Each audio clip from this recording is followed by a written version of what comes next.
How to fix keyboard issues after installing iOS 17.4.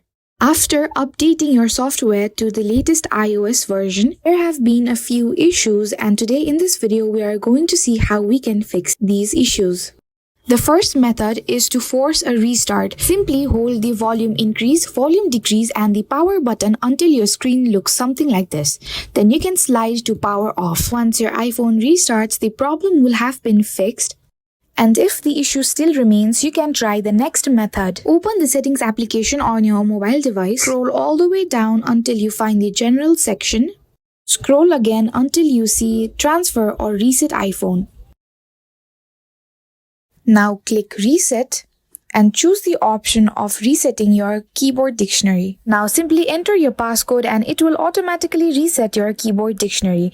And that's it. This is how you can fix the keyboard issues after installing iOS 17.4. If you liked the video, give it a thumbs up and subscribe to our channel for more amazing content.